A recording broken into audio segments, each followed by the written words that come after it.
mois de novembre 2025. Merci d'être des nôtres comme tous les soirs pour échanger avec nos invités sur les grandes questions d'actualité. Nous sommes justement le 3 novembre et vous ne l'avez pas oublié. Le mois de novembre brille également par cet appel à la lutte contre les cancers qui frappent les hommes. C'est Novembre Bleu qui est un mois dédié à la sensibilisation, à la prévention des cancers masculins, principalement la prostate et les testicules. Il vise à informer le public, encourager le dépistage précoce et soutenir la recherche et les hommes atteints par ces maladies. L'événement est souvent comparé à Octobre Rose qui est passé au mois d'octobre dernier, qui était un mois de lutte également contre les cancers du sein et du col de l'utérus pour ce qui est de la femme. Et Novembre Bleu s'inscrit dans le même esprit de sensibilisation avec pour objectif justement de sensibiliser et informer le grand public sur les cancers qui touchent spécifiquement les hommes. On parle également des dépistages parce qu'il est question d'inciter les hommes, en particulier ceux de plus de 50 ans ou à risque, à consulter et à se faire dépister pour détecter des maladies à un stade précoce. Il s'agit également de promouvoir les mesures de prévention et une meilleure connaissance des risques, mais également d'apporter un soutien aux hommes atteints de ces cancers. C'est donc Novembre Bleu pour tous et on salue les institutions sanitaires qui ont engagé des campagnes de sensibilisation et de dépistage. On salue le directeur général de l'hôpital général de Yaoundé. On espère que toutes les institutions sanitaires qui ont initié des programmes de lutte contre ces cancers qui touchent les hommes vont venir vers les médias ou inviter les médias à suivre de près ces campagnes qui peuvent sauver des vies. L'actualité politique, notamment, ce sont ces tensions post-électorales. L'opposition, notamment Issa Tiroma Bakari, y appelait à des villes mortes entre ce 3 novembre, 4 et le 5 novembre prochain. Première journée donc, premières observations, premier constat. Mais la question qui nous interpelle ce soir est celle de savoir si ces villes mortes servent le candidat Issa Tiroma Bakari ou alors l'opposition. Question de savoir s'il y a un impact réel pour l'avenir politique, la vie politique de ces leaders et l'opposition à l'approche des élections locales, les municipales et les législatives et au lendemain de l'élection présidentielle. Les villes mortes servent-elles Issa Tiroma Bakari et ou l'opposition camerounaise de façon globale? Invité à cet échange vespéral ce soir, le président Ibrahim Yiché, il est le président national du parti Action. J'ai toujours la prononciation, c'est toujours un combat. Pourtant, ce n'est que quelques 5 lettres. Monsieur le président, bonsoir et bienvenue. Merci Jean-Jacques, bonsoir, c'est Yiché. Yiché, voilà. Bonsoir à tous ceux qui nous regardent et à tous les copanélistes. Merci surtout pour cette invitation. C'est un plaisir de vous retrouver sur ce plateau. On a cru qu'on avait été blacklisté. Ah non du tout. Vous savez qu'il y a des gens, c'est très facile de blacklister. On n'y va plus, on ne fait plus, on ne communique plus, ainsi de suite. Non du tout, vous savez, Info TV, c'est la chaîne du peuple, c'est la télévision de proximité.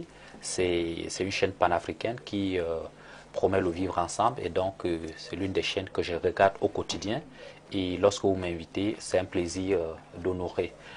C'est vrai que récemment j'ai eu quelques invitations que je n'ai pas pu honorer, c'est parce que j'étais sur le terrain dans d'autres villes du pays pour pouvoir promouvoir le parti Action à travers l'installation des antennes locales. Ça avance, hein, le parti commence à être visible sur le terrain. Bien sûr, aujourd'hui, à 2 ans d'existence, parce que nous avons été légalement créés le 9 novembre 2023, nous sommes déjà implémentés, ou du moins implantés dans 8 régions de notre pays. Je crois que c'est une prouesse qui est plutôt salutaire. En tout cas, pour ceux qui veulent encore être parmi les représentants du parti Action, vous pouvez nous contacter, on servira de relais pour passer vos messages.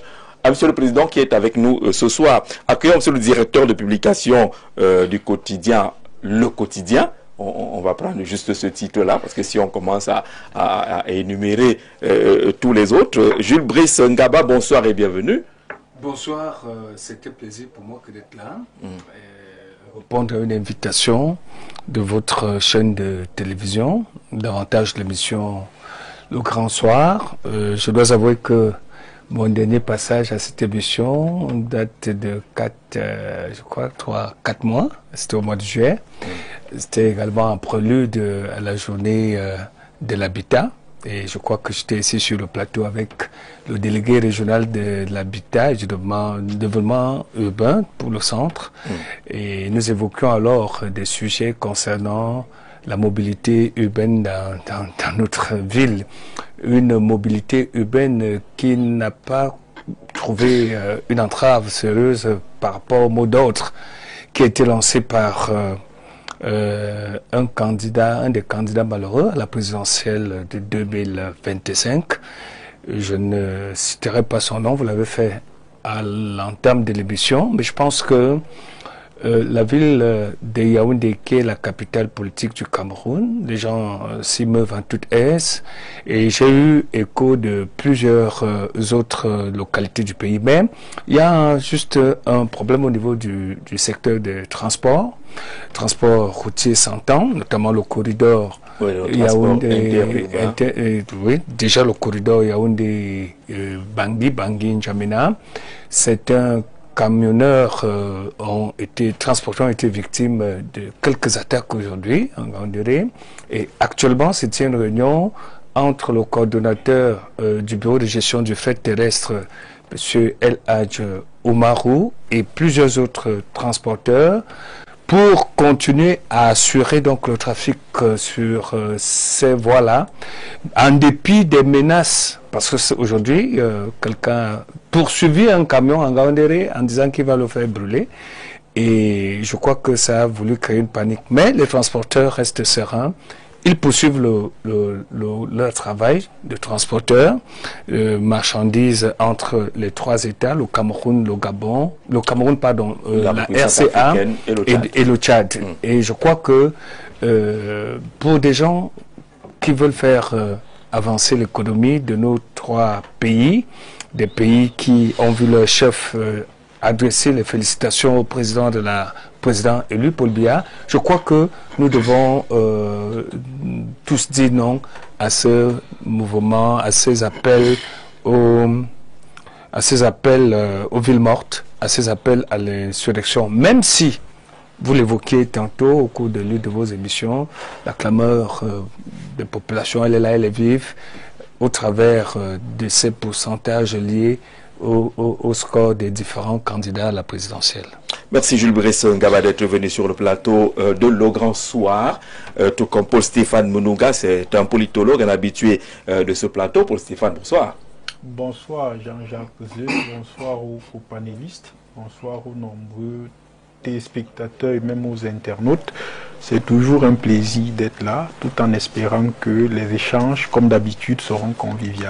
Une journée quand même bizarre, hein, où les gens se sont connectés très tôt pour essayer d'avoir des vidéos. Est-ce que les gens sont sortis? Est-ce que les gens ne sont pas sortis? Et puis on vous appelle pour savoir si vous êtes sortis.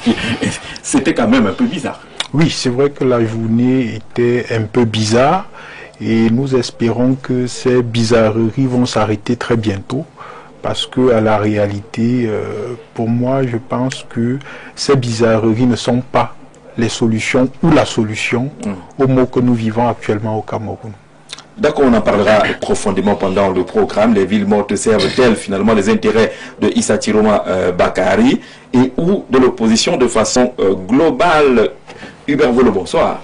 Bonsoir Jean-Jacques, bonsoir aux co-discutants, aux très nombreux téléspectateurs et ceux qui suivent à travers les réseaux sociaux, parce que il en ressort, hein, et les chiffres des réseaux sociaux ne mentent pas souvent, il en ressort que Le Grand Soir, entre autres émissions produites ici par la maison Info TV, est très écoutée.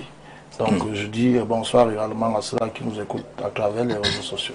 Le docteur Stéphane Zanga va nous retrouver tout à l'heure, qu'on aborde tous la thématique centrale de ce programme, les villes mortes finalement appelées par Issa Tiroma Bakari, servent-elles les intérêts de ce candidat malheureux à la dernière élection présidentielle, à l'approche justement des élections locales et au lendemain des élections présidentielles?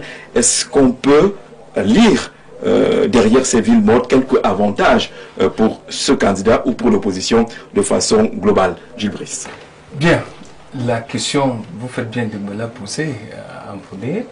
Je voudrais dire que de l'observation faite, le candidat Issa Tiroma de l'avis du Conseil constitutionnel a eu 35% des voix, de suffrages valablement exprimés. Le président Paul Biya en a eu un peu plus de 53,66%. À l'échelle des valeurs, on peut dire que le président Paul Biya continue à mériter l'estime de ses compatriotes, mais qu'à côté, il y a quand même 35% de Camerounais qui ont choisi Issa Chiroma Bakary. Maintenant, les villes mortes, je réponds clairement à votre question, ne servent les intérêts de personne. Vous ne pouvez pas aspirer à diriger un pays qui connaît des casses, qui connaît un ralentissement tant au niveau économique. Parce que voyez-vous, une seule journée d'inactivité, je vous ai pris tout à l'heure le secteur du transport. Un camion à l'achat, camion de transport à l'achat, c'est 150 millions et un peu plus. Alors imaginez la paralysie de 100, 200 camions.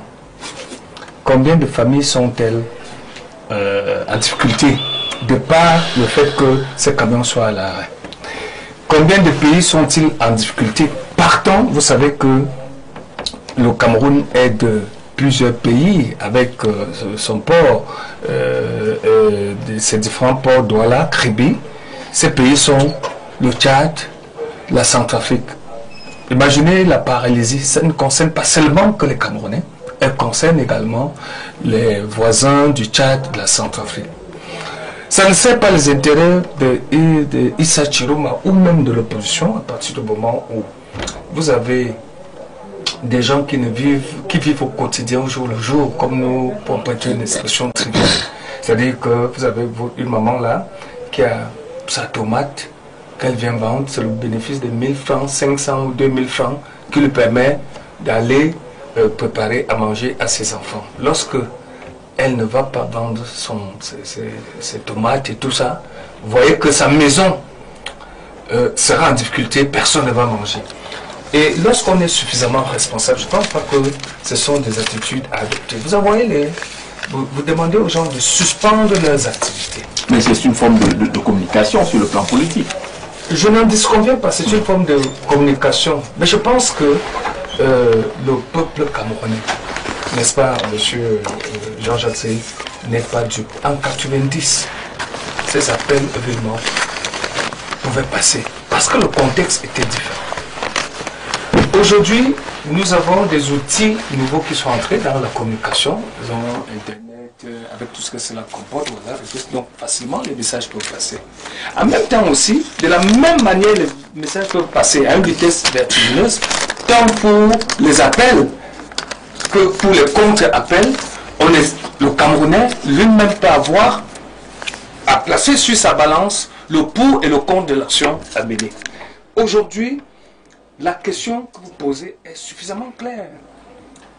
Les villes mortes servent-elles à l'opposition via Issa Chiroma Bakary ou alors... on a fait exprès de détacher Issa Chiroma et l'opposition. Parce que jusqu'à présent, on ne peut pas dire que l'opposition a lancé un appel aux villes mortes. Il l'a fait de façon individuelle. Et ça pose encore un autre problème. Et ça prouve la légèreté politique parce que quelque part, vous avez évoqué les législatives et municipales. Je puis m'exprimer clairement en tant qu'un homme de terrain. Je reste convaincu que le MRC, n'ayant pas pu présenter un candidat à la présidentielle, les voix qui peuvent faire gondoler Issa Chiroma aujourd'hui pourraient être celles des militants du MRC qui ont dit ok, à défaut de voter Biya, et à défaut de voter ceux-là qui ne pèsent pas assez, nous allons exprimer notre ras-le-bol en votant Issa Chiroma. Mais vous verrez, on saura donc lors des législatives et des municipales quel est le vrai poids politique de Issa Chiroma. On verra le nombre de députés qu'il va engranger, on verra le nombre de conseillers municipaux ainsi que des exécutifs communaux qui pourront être aux couleurs du FSNC. Il faut dire qu'une élection présidentielle, c'est une circonscription unique, donc ils pouvaient profiter des voix des autres partis. Maintenant, aux législatives et municipales, ça sera tout autre chose parce que ça va se jouer au sol, comme disent les autres. Au sol. D'accord, bonsoir à vous. Et au panel, est-ce que nous pouvons avoir les contacts du président du parti Action? Ça a commencé, Monsieur le Président. On doit déjà avoir les contacts, mais restons d'abord sur la thématique qui nous rassemble, sur cet appel aux villes mortes lancé par Issa Thierno Bakary. On met l'opposition entre guillemets. Est-ce qu'on peut dire que ces villes mortes servent la cause ou desservent Issa Thierno Bakary? Merci pour la question. Il faut déjà dire que les villes mortes sont des expressions populaires qui sont plutôt légales dans la mesure où font partie des libertés individuelles qui sont des droits fondamentaux. Issa Thierno Bakary, en tant qu'homme politique, a le droit, s'il le souhaite, de lancer ce type d'appel. Maintenant, les villes mortes, ce sont les appels à la désobéissance civile. Oui, que c'est légal. Les pétitions, les appels à la désobéissance civile, civique, les boycotts, les points de presse, les communiqués de presse, etc., des manifestations même, sont des libertés fondamentales. Le fait que les gens partent dans la rue manifester, ce sont des libertés. Le fait que les gens décident de rester chez eux émane également de leur liberté. C'est un droit fondamental. Maintenant, il est important que les gens qui décident de rester chez eux le décident de manière volontaire. C'est là où l'enjeu se trouve. Il n'est pas bien de contraindre les gens de rester chez eux. Ça veut dire quoi, contraindre les gens? Ça veut dire que les gens restent chez eux parce qu'ils ont peur de sortir, dans la mesure où en sortant, je peux me faire agresser. En ouvrant mon commerce, je peux me faire cambrioler. Je peux faire incendier mon commerce. Là, ça devient un acte de terrorisme parce qu'on contraint des gens à rester chez eux. Il est donc important que, de part et d'autre, du côté de M. Chiroma et ses partisans, du côté de l'administration publique, qu'on puisse respecter le droit. Ça veut dire quoi, respecter le droit? Que les partisans de M. Chiroma n'imposent pas par la force à des populations de rester chez eux. Ça a été presque le cas aujourd'hui à Garoua, où les gens n'étaient pas libres de sortir dans certains quartiers parce que certains jeunes empêchaient à des personnes de sortir. Que le gouvernement n'oblige pas les gens à sortir. Parce que moi, je suis par exemple un promoteur d'entreprise. Je peux décider de quand je fais mon média. Je peux décider de quand je relance mon média. Il est donc important. C'était le cas à Bagno dans la Damawa, où j'ai vu des vidéos de l'autorité publique en train de sceller des bureaux, les commerces des personnes qui ont décidé de rester chez eux. Vous ne pouvez pas obliger les gens de sortir. C'est leur droit de rester dans leur domicile. Mais en même temps, on ne peut pas obliger des gens de rester dans leur domicile parce qu'en sortant, on peut se faire agresser. Les villes mortes, nous avons connu dans notre pays en 90. Aujourd'hui, ça revient. Et le Cameroun n'est pas une exception. Et c'est une voie, c'est un mode de revendication populaire, pacifique, et qui entre dans le cadre de la non-violence. Je crois même que M. Chiroma, dans sa stratégie, puisque je ne suis pas l'un de ses partisans, vous le connaissez très bien, je suis pour l'alternance générationnelle. Je pense que lorsqu'on a 80 ans, comme c'est presque le cas pour M. Chiroma, ou 92 ans, comme c'est le cas pour M. Biya, on n'est plus légitime à assumer la destinée d'une population, d'un pays où plus de 70% des personnes ont moins de 35 ans. Et donc, je voudrais dire ici qu'il est important pour Chiroma, parce que c'était ça la thématique. Est-ce que M. Chiroma gagne à travers ces villes mortes? Bien sûr que oui.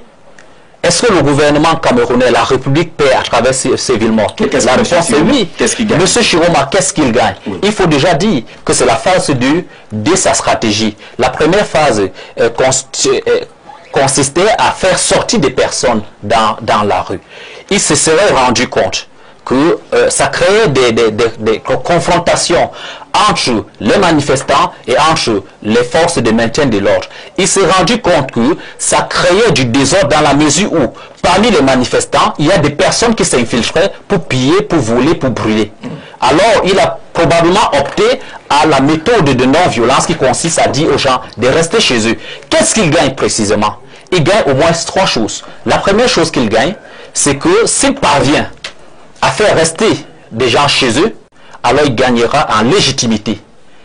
La deuxième chose, c'est ce qu'il gagne.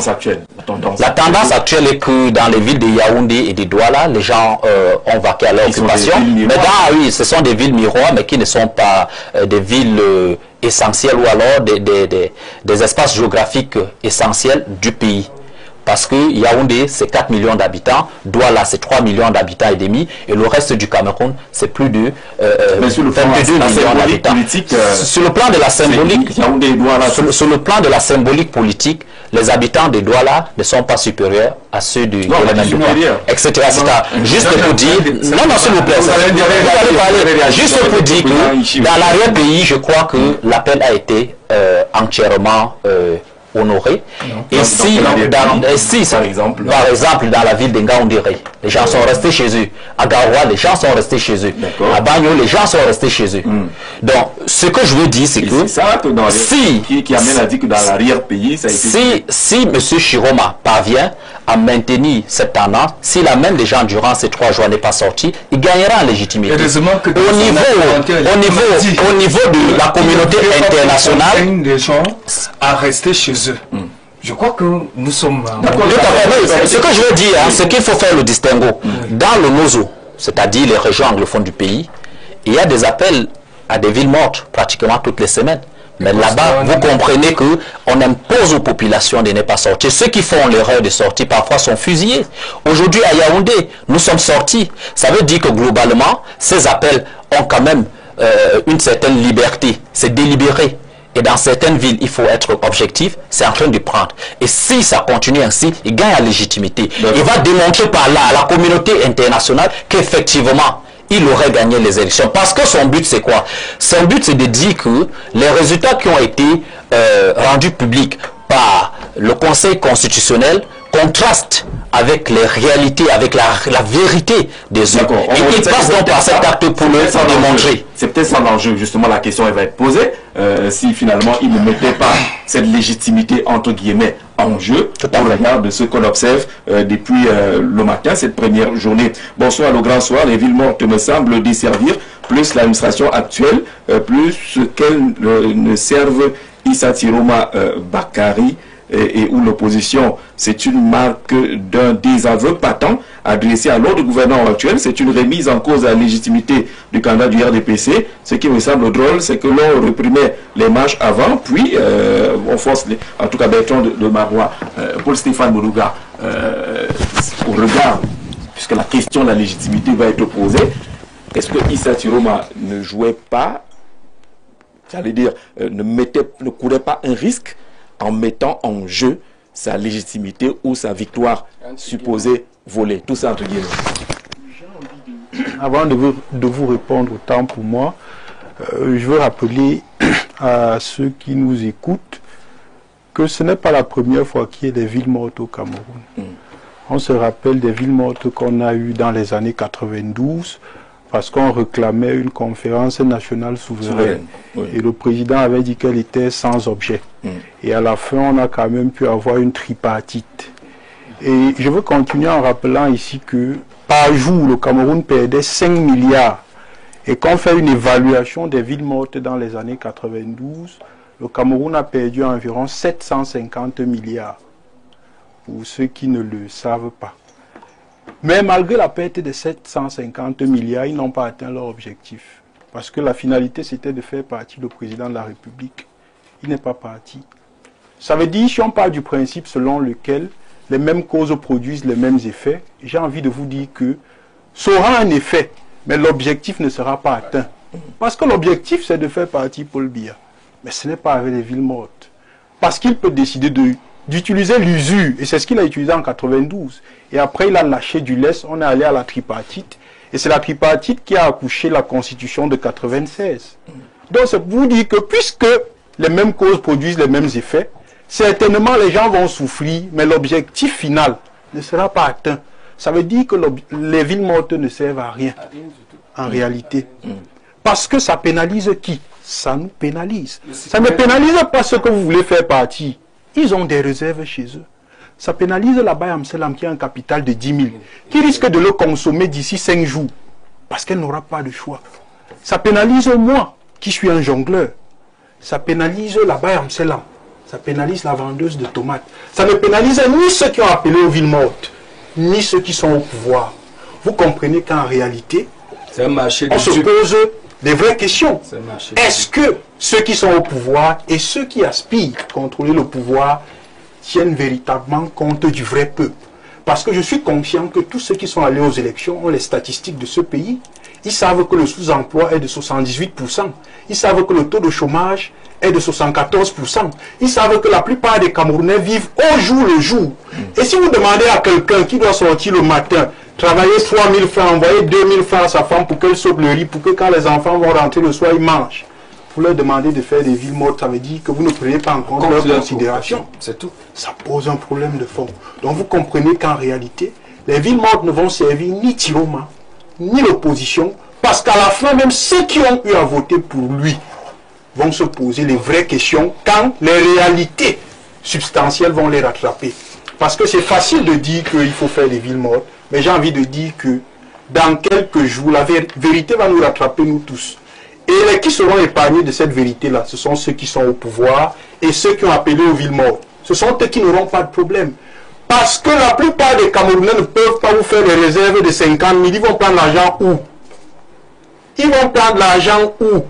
La vérité, c'est que l'opposition, si elle était responsable, si elle se souciait de nous, les Camerounais d'en bas, elle aurait dû tenir compte du message. Parce que les gens analysent les élections, les résultats des élections présidentielles proclamées par le Conseil constitutionnel très mal. En réalité, quand vous analysez ça, vous vous rendez compte que le peuple a passé un message au pouvoir en place. C'est tout. Si on analyse ça, sur 100 Camerounais, 47 ont dit qu'on ne veut plus le pouvoir en place. Parce que quand vous cumulez les scores de l'opposition, c'est 47%. Oui. On met les abstentionnistes de côté, parce que là, c'est le peuple social. Ça veut dire ceux qui sont allés voter. 47% vous disent qu'on ne vous veut plus. C'est un message fort. Ça veut dire que l'opposition devait simplement s'appuyer sur ce message qui est passé. Et savoir négocier. Et aller aux élections législatives et vous contrôler le Parlement. Une fois que vous me contrôlez le Parlement, vous me changez la Constitution, vous me modifiez le code électoral et vous gouvernez. Et vous réformez tout ce dont vous avez toujours appelé aux réformes. Or, quand vous faites ça, la BAM, c'est la même qui vous a voté, commence à se poser des questions sur vous, si vous êtes sérieux. Parce que très bientôt, la vérité va rattraper la BAM, c'est là. Parce qu'il y a fondamentalement la question de l'opportunité, du moment choisi, justement, pour la présidentielle, et juste là-devant se pointent déjà les élections locales. Est-ce que ces appels, cette mobilisation, cette énergie qu'on met à organiser ces villes mortes-là ne va pas éloigner l'opposition de ce qu'elle pouvait déjà avoir comme capital, ces 47%? C'est justement ce que je suis en train de dire. Parce qu'on gouverne avec les lois, contrairement à ce qu'on a voulu vous faire croire. Ça veut dire, si je contrôle le Parlement aujourd'hui, j'impose le rythme de la décentralisation. J'impose la modification du code électoral parce que c'est moi qui fais les lois. Je modifie la Constitution. Ça veut dire que tout ce que je vous ai toujours demandé de changer, puisque aujourd'hui c'est moi, est-ce que vous savez que même pour contracter un prêt à l'étranger, il faut que le Parlement valide? Est-ce que les gens le savent? Ça veut dire en réalité qu'on a des hommes politiques qui n'ont qu'une seule ambition, être président. Parce que dans leur CV, ils n'ont plus rien à ajouter. Ça veut dire qu'ils veulent être président, même si c'est pour 30 minutes. Il faudrait qu'ils soient au moins président de la République et ils ne tiennent pas compte de nos intérêts. Donc moi, je suis de ceux qui s'opposent farouchement à ces villes mortes, malgré le fait que la société soit clivée, parce que vous allez voir ceux qui sont radicaux vont vous envoyer des messages bizarres tout à l'heure. Mais je vous dis que ces villes mortes ne vont pas servir le peuple camerounais. Ça sert des intérêts égoïstes. Et c'est la preuve qu'on a des gens qui sont tellement égoïstes, qui ne tiennent pas compte justement du bas peuple, qui, dans sa grande majorité, est un peuple de jongleurs. D'accord, bonsoir le plateau et à vos millions de téléspectateurs. Les villes mortes n'aident pas les Camerounais ordinaires. Elles profiteront à la bande à Issa qui importe tout dans ce pays. Or, elles tuent le petit entrepreneur qui va devoir encore faire plus d'efforts pour sortir la tête de l'eau car l'impôt est amoral. Parce qu'il faudra toujours payer les impôts. Je me demande quel centre de formation professionnelle Issa Tiroma a développé, équipé. La campagne est terminée. Nzana de Mabanda, on comprend bien ton questionnement. Hubert Volo, la question est là. Les villes mortes servent-elles Issa Tiroma et où l'opposition? Bon, vous avez décidé de dissocier Issa Tiroma de l'opposition. Et dans cette opposition, je vais également vous suggérer de continuer à dissocier. Parce que oui, l'opposition n'est pas... Il est un opposant. L'opposition n'est pas une formation politique. D'accord. Voilà, donc on pourra donc apprécier. Je crois que ce qu'il faut dire ici, c'est que il ne faut pas analyser la question des villes mortes en coupant de tous les éléments qui précèdent. Et à partir de là, on comprend que Paul Stéphane, à mon sens, n'a pas pu bien adresser la question. Pourquoi les villes mortes? Les villes mortes font suite à un certain nombre de revendications portées par un individu qui, sur la base soit de ses informations ou alors de sa détermination à arriver au pouvoir, dit avoir été élu. Il a commencé à mener un certain nombre d'actions. C'était avant la proclamation des résultats. Ça a été pendant la proclamation des résultats. Et il vous indique que, au vu d'un certain nombre de conséquences observées, je préfère que mes adeptes, je parle là au nom d'Issa Tiroma, mes adeptes me suivent. En réalité, si nous étions dans une société assez bien structurée et essentiellement démocratique, ça ne poserait pas un problème. Vous avez un individu qui a été proclamé deuxième avec 1,5 million d'électeurs. S'il dit que mes adeptes, à vous mes adeptes, vous qui êtes mécontents comme moi, je vous demande de ne plus aller dans vos lieux de service, de ne plus ouvrir vos boutiques pendant 3 jours. En réalité, moi je ne vois pas le problème. Maintenant, c'est chacun en fonction de son engagement auprès de Issa Tiroma qui va évaluer que soit je reste très loyal à mon leader, je ferme ma boutique pendant 3 jours parce que je suis capable de gérer les conséquences. Soit, au vu de ce que j'appartiens au bas peuple, à ceux qui vivent au jour le jour, je ne peux pas le suivre, même si je crois en lui. Sauf que la configuration n'est pas la même. Et l'erreur, c'est à ce niveau-là que je pense que Issa Tiroma n'a pas analysé globalement la situation pour pouvoir se convaincre de ce que son appel pouvait marcher. Nous sommes dans une société où les gens souffrent le martyre. Ils sont conscients de ce que le martyr qui souffre, notamment le développement, l'appartenance au secteur informel, le sous-emploi ou alors le sans-emploi, est lié à un certain nombre d'individus, ce que Paul Stéphane appelle les Camerounais d'en haut. Mais ils sont coincés face à une situation où il faut trouver la solution à ce problème. Comment faire pour améliorer les conditions de vie des Camerounais? Tout le monde est unanime sur le fait qu'il faut que le régime change. Issa Tiroma vous dit que moi je suis en train de porter votre combat pour changer le régime. Et pour que ce régime change, voilà entre autres choses qu'il faut faire.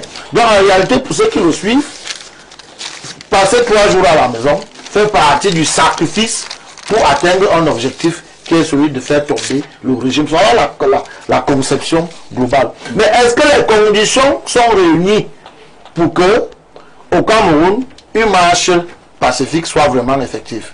Vous avez un pays où il y en a qui croient, il y en a qui profitent de cet instant pour trouver à manger. Je prends l'exemple. Jean-Jacques, vous avez vu le garçon qui se baladait à Douala avec 3 poissons à main. Ce garçon n'est pas voyou. Ce garçon n'est pas voleur. Ce garçon était affamé.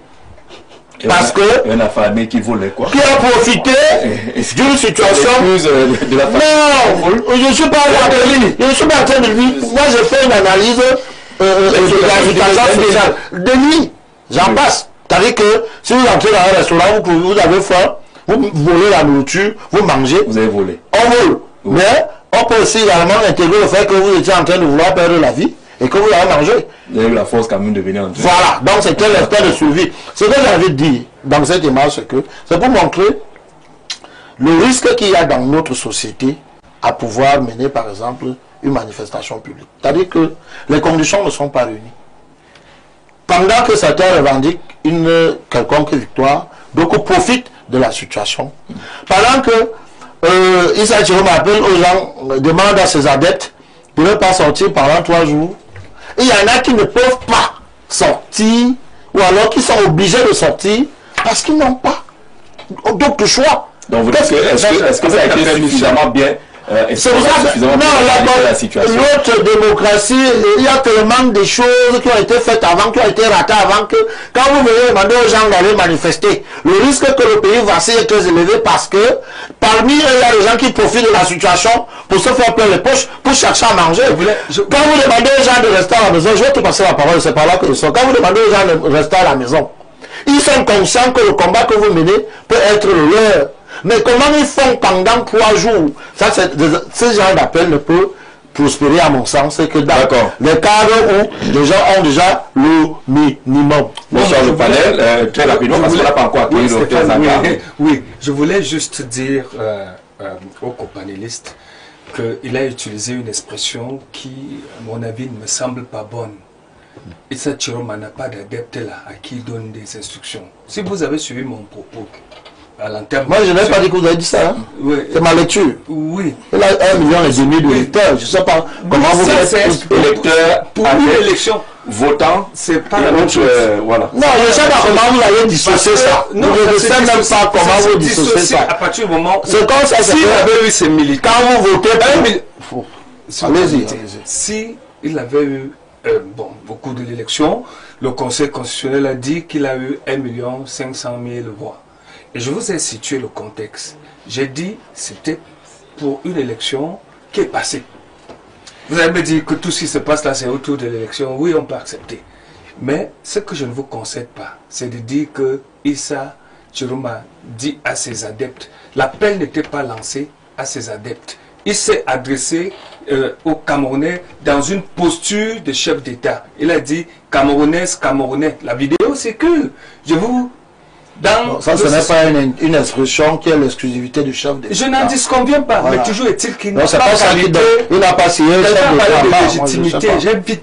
J'ai tout fait de dire à la personne de mettre les guillemets.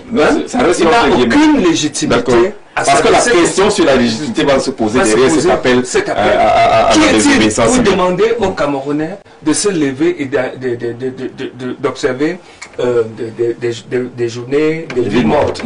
Il faut quel statut pour le faire? C'est un Camerounais, c'est largement suffisant. Ça veut dire que, Jean-Jacques, demain vous pouvez lancer... Oui, bien sûr, c'est son droit. Vous allez le faire? Non, mais le problème c'est que... stratégie. On va avancer. Vous n'êtes pas sûr qu'ils peuvent marcher les gens? Et les gens vont vous suivre. Il y en a qui croient. D'accord. Bonsoir le panel. Moi c'est Steve depuis Bafoussam. Ici à Bafoussam, je suis à une semaine sans travailler. Qui va payer mon loyer? Tandis que les gens d'en haut se battent. Nous, les gens d'en bas, nous souffrons. Ouais, le Cameroun, nous voulons certes un changement, mais avec la situation économique actuelle du pays et la rareté du travail, pour nous, les gens d'en bas, je supplie ceux qui se battent de s'entendre cette question-là. Voilà l'appel au cri du cœur qui vient de Bafoussam. Bonsoir, je pense que la fermeture des boutiques devrait être volontaire. Dans ce cas, on devait évaluer la portée de la parole de Issa Chiroma, mais au lieu de cela, les commerçants ont été menacés que s'ils ouvrent leurs boutiques, ils seront brûlés. Du coup, pour moi, certains ferment leurs boutiques et pas parce qu'ils veulent, mais parce qu'ils ont peur de voir leur boutique brûler. Yannick, du côté de là, on voilà. a aussi l'autre chose. On a dit si vous l'information soit complète, elle est complète. Voilà, merci complété. Voilà, docteur Stéphane Zanga, merci de nous retrouver sur le plateau de Le Grand Soir. Désormais une case commune, hein, on va toujours venir échanger ici. La question elle est affichée et vous avez écouté les uns les autres sur cette question-là. Les villes mortes servent-elles finalement les intérêts de Issa Chiroma Bakary et ou de l'opposition? J'ai aimé une expression tout à l'heure, bonsoir à mes companélistes, bonsoir aux téléspectateurs. J'ai aimé une expression tout à l'heure de monsieur le DP Brice Ngaba celle de négocier. Négocier. Oui, les villes mortes servent Issa Chiroma. Pourquoi je l'affirme? Issa Chiroma, c'est depuis le début du processus, depuis l'étape de la proclamation des résultats par le Conseil constitutionnel, a lancé des mouvements et à travers cela s'est rendu déjà coupable de plusieurs infractions. Issa Chiroma, se sentant à l'étroit, parce que la proclamation, la prestation de serment interviendra cette semaine, essaye d'exister et de bouger, essaye de se créer une certaine reconnaissance sur le plan international. Qu'est-ce que Issa Chiroma vise? Issa Chiroma, à travers les marches, cherche d'abord la crédibilité. La crédibilité, c'est d'avoir la capacité à mobiliser l'ensemble des Camerounais sur les 10 régions et même dans la diaspora. Voilà le premier test de Issa Chiroma. Paralyser le Cameroun sur le plan économique, démontrer au pouvoir en place qu'il peut l'affaiblir pour se donner une marge de négociation. Deuxième élément, Issa Chiroma, à travers l'appel aux villes mortes, veut se positionner. Il y a un élément que mon confrère, ou alors mon collègue Menunga, a omis tout à l'heure, lorsqu'il faisait un peu l'historique des villes mortes au Cameroun, c'est qu'elles ont également servi de positionnement. C'est-à-dire que les villes mortes n'ont pas vocation à prospérer. Les villes mortes sont l'épouvantail du chaos et du chantage qu'on fait au régime. C'est comme une arme nucléaire qui n'a pas vocation à être utilisée, du moins à être utilisée de manière pratique, mais on la brandit pour amener les protagonistes à modifier leur comportement vis-à-vis de vous. Parce que connaissant les effets de la bombe atomique, ou alors je vais parler des villes mortes ici. Issa Chiroma, étant un homme politique extrêmement futé et aguerri, connaissant ses deals avec le pouvoir de Yaoundé, souvenez-vous comment le ministre Issa Chiroma justifie-t-il sa candidature à l'élection présidentielle de 2025? Il n'arrivait plus à rencontrer le président Paul Biya pour échanger des termes ou des conditions de son alliance avec lui. D'où la frustration, il rentre dans son bastion et vient challenger le président Paul Biya. Donc l'objectif premier de Issa Chiroma, c'est d'échanger directement avec le président de la République pour négocier une nouvelle position dans le système. Issa Chiroma, sentant que la messe est dite pour lui, voudrait peut-être clamer la clémence du président de la République en disant je me suis rendu coupable de certaines infractions parce que le président Paul Biya est président élu pour le moment.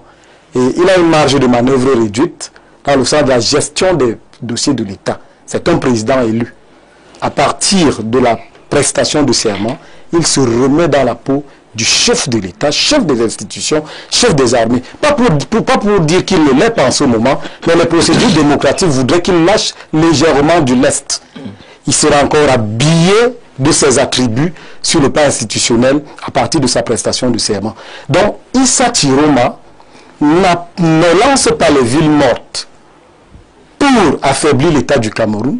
Je ne me fais pas son avocat, mais j'essaie de comprendre. C'est un homme politique aux abois. C'est deux hypothèses. Les Camerounais restent chez eux, ils ne sortent pas. Le gouvernement les y contraint. Ils sortent. Ceux qui sont favorables à Issa Chiroma essayent de les attaquer. Le gouvernement, entre guillemets, réprime. Et cela attire l'attention de la communauté internationale. Oui. Voilà l'un des objectifs des villes mortes également. Ça signifie que dans ce sens, si Issa Chiroma arrive à bloquer les Camerounais chez eux, et que le gouvernement, la campagne du gouvernement est que sortez, vaquez à vos occupations, alors il a ce que mon compagnoniste de droite a appelé des adeptes, il y a des radicaux qui pourraient attaquer les citoyens qui vont vaquer librement à leurs occupations. Parce que l'État est garant de la sécurité des populations et de leurs biens, l'État va réagir et Issa Chiroma va mobiliser cette technique de maintien de l'ordre ou de rétablissement de l'ordre comme des répressions du régime à l'endroit de Camerounais qui revendiquent la victoire de leur leader. Alors cela attire l'attention de la communauté internationale. Ils se retrouvent donc à la table des négociations avec le président de la République.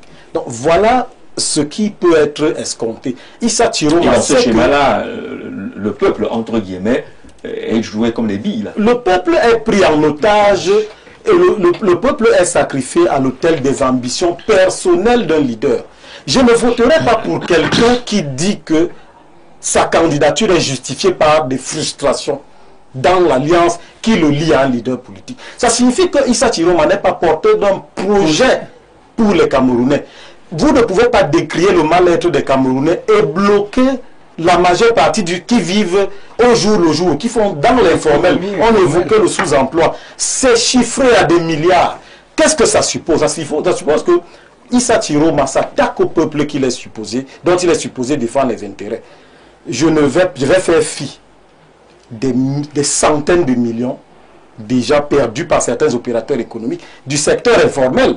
Il faut rappeler que les Camerounais dont les commerces ont été pillés, c'est des débrouillards qui vont dans des banques contracter des crédits. Mais le banquier ne va pas comprendre qu'il y avait une situation socio-économique au Cameroun qui a fait qu'il y ait des pillages dans votre boutique. Vous devez respecter les échéances de remboursement. La moment dont le commerce, les installations ont été vandalisées, qui met encore un autre fonds à sa disposition pour ces réparations. À ce moment, Issa Chiroma cause du tort au Camerounais. Deuxième élément, il empêche que les Camerounais ne bougent d'une ville pour une autre. Parce que, voyez-vous, certaines agences se sont abstenues d'effectuer des voyages interurbains parce que, ayant peur que leur bus ne soit vandalisé. C'est un manque à gagner pour l'agence de voyage et vous empêchez aux Camerounais d'aller et venir. Il empêche en faisant quoi? Parce qu'ils ne peuvent pas se déplacer. C'est Chiroma qui empêche les gens de se déplacer. Des représentants de ce qu'on appelait tout à l'heure les adeptes et les radicaux, dont qu'on ne peut pas identifier dans une foule. Comment savoir que moi je suis sorti pour revendiquer la victoire et lui pour casser un commerce qu'il aura ciblé préalablement? On ne peut pas justifier le vol. Il y a des voleurs dans notre société.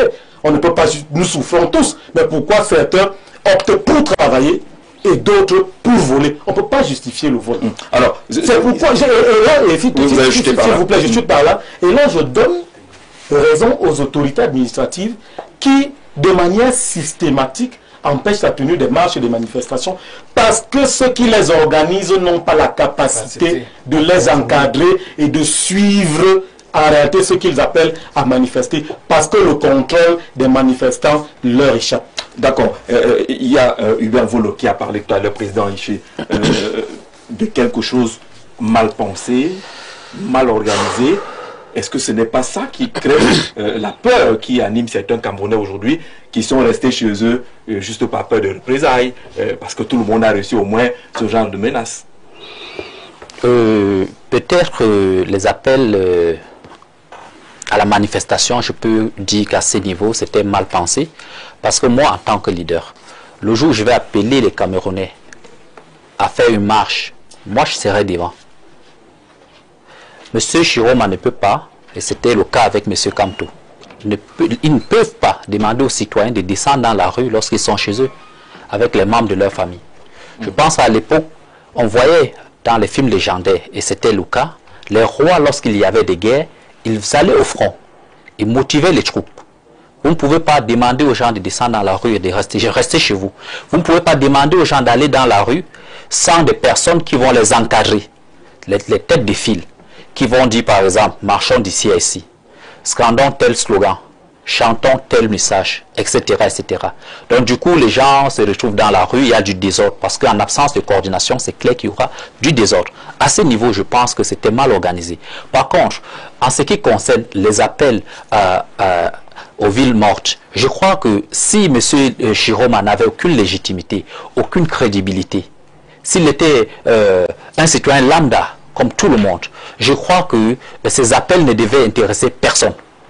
Si aujourd'hui, parce que lui et ses partisans... Il n'est pas un citoyen lambda, c'est quand même quelqu'un qui a 35%. Vous pensez que les villes mortes sont observées dans le nouveau parce que les oui, tout à fait. Parce que s'il vous plaît, parce qu'on veut nous faire croire que... Moi, je suis sorti, je suis venu. Me voici à rester chez eux. Monsieur, une marque de légitimité pour Chiroma. Monsieur, pas peur pour leur... Monsieur, vous et moi, nous sommes sortis de nos domiciles pour ici.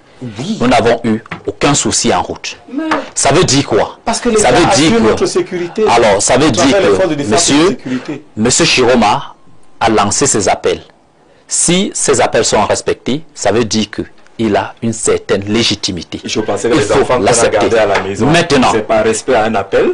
Maintenant, les enfants qui sont pas là à l'école. Ce que je veux dire, c'est que bien sûr, si les enseignants ne vont pas enseigner, les enfants iront faire quoi à l'école.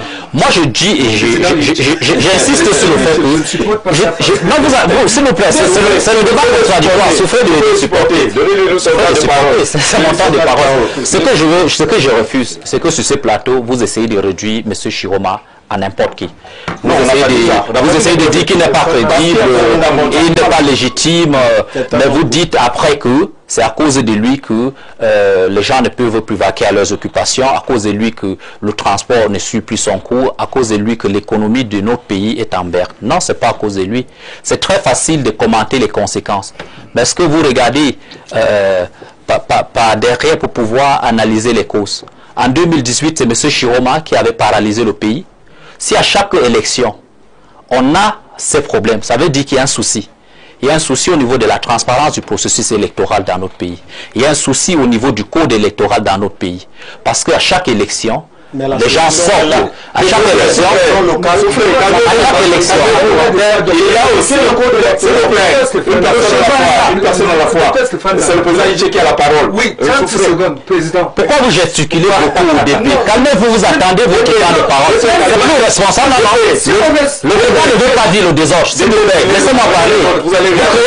Vous créez du bruit. Vous avez de relancer le président et puis dans tous les cas, vous allez continuer dans cette élaboration-là. Vous avez dit qu'il y a un processus électoral qui peut être problématique. Ça, tout le monde le dit. Sur ce plateau, il y a des choses à revoir. Mais quand un processus électoral est problématique, vous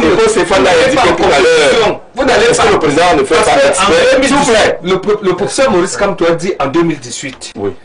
En 2020, pardon. Il a dit à ses partisans, à ses militants, aux militants du MSC tout au moins, permettez, que le code électoral n'est pas toiletté, il n'est pas bon. Et du coup, il ne supporte pas que ses candidats aillent compétir pour les municipales. Et vous avez vu 7 ans après, le code n'a guère changé, mais il était le premier à dire qu'il est candidat à une élection. Avec que le problème, ce n'est pas les opposants. Non, non, je ne peux pas acquiescer. Je dis ceci, Jean-Jacques.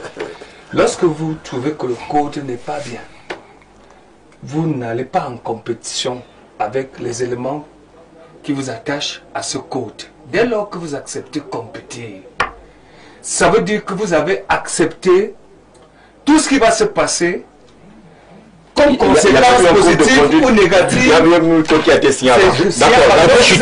Le président, en chutant justement, vous évoquez ces aspects-là qui ont déjà été évoqués, qui seront toujours évoqués. Le code électoral, la transparence souhaitée par les uns et les autres. Mais est-ce qu'il n'y a pas également un souci de sincérité? C'est ça. Avec que, logiquement, vous sentez que vous avez perdu l'élection, mais vous actionnez un levier. D'autres leviers. Pour quel but? Actionner d'autres leviers pour quel but? On nous a fait comprendre que M. Chiroma faisait tout ce qu'il faisait parce qu'il voulait ajouter le titre président à son CV. Je crois que c'est pas bien de faire la caricature. Est-ce qu'on ne peut pas convoquer également la sincérité qui semble manquer aux hommes politiques aussi? Reconnaître que je n'ai pas gagné, j'ai échoué, et on avance, on passe à autre chose. Oui, ben avant, je voulais dire que la caricature n'aide personne. Que ce soit M. Kamto, que ce soit M. Chiroma, ce sont des personnes qui ont une vie accomplie. Et il faut aussi le noter. Il faut le noter, il y a des gens qui pensent aux autres. C'est-à-dire qu'il est dans le confort, mais il faudrait que tout le monde soit dans un minimum de confort. Voilà pourquoi certaines personnes luttent dans ce pays. Il faut le reconnaître et il faut saluer cela. Maintenant, en ce qui concerne le processus électoral, je suis très d'accord. Il est important pour les acteurs camerounais d'être sincères et cohérents. Vous avez vu un monsieur Kamto qui, avant son entrée dans l'opposition, avait dit que lorsque le Conseil constitutionnel donnait son verdict, on devait les considérer comme des dogmes. Après, lui, il est venu remettre en cause les décisions du Conseil constitutionnel. Lorsque M. Chiroma, en 2018, pendant qu'on se battait avec M. Kamto pour justifier sa victoire, il a dit, M. Chiroma, il était ministre de la communication, que pour justifier la victoire d'une élection présidentielle dans notre pays, il faudrait que vous ayez les PV de tous les bureaux de vote x2. Et à l'époque, on avait 25 000 bureaux de vote. Donc, il demandait 50 000 PV à M. Kamto pour justifier sa victoire. Aujourd'hui, est-ce que lui, il a les 31 000 et poussières de PV x2 pour justifier sa victoire? La réponse est probablement non. À ce niveau, j'invite les acteurs camerounais à être sincères, à être cohérents et à être vrais. Il n'est pas bien de verser dans la manipulation. Si aujourd'hui, il revendique sa victoire sans les PV, ça veut dire qu'il pense qu'on peut revendiquer une victoire sans les PV. Pourquoi lui, hier, quand M. Kamto revendiquait sa victoire sans les PV, il disait que non, c'est impossible de revendiquer une victoire sans les PV. C'est un sérieux problème qui met en cause la crédibilité de nos acteurs politiques. Ce qui décourage même en réalité les Camerounais sur les hommes politiques que nous sommes. Et aujourd'hui, je vais vous dire une chose. Lorsque quelqu'un ne croit pas en vos propos, il va vous dire que vous me faites la politique. La politique qui était quelque chose de noble est devenue quelque chose d'ignoble aujourd'hui parce que le mot politique s'apparente aujourd'hui au Cameroun précisément avec de la roubladise, du mensonge, de la sorcellerie, de la manipulation, de la ruse, etc. etc. Et ça, c'est le fait de nos acteurs politiques. Alors la question est donc là, c'est de la sincérité. Vous n'avez pas de PV, vous n'êtes pas allé au Conseil constitutionnel, vous vous êtes déclaré élu bien avant. Oui, ben, c'est ce qu'il dit, c'est que l'ODP disait est quand même pertinent, parce que nous sommes ici pour sensibiliser, nous sommes ici pour éduquer. C'est vrai, lorsque vous décidez de vous engager dans un processus, il faut respecter les règles. Il faut respecter les règles de part et d'autre. Je pense qu'il serait allé au Conseil constitutionnel pour démontrer aux yeux de la République qu'il a gagné.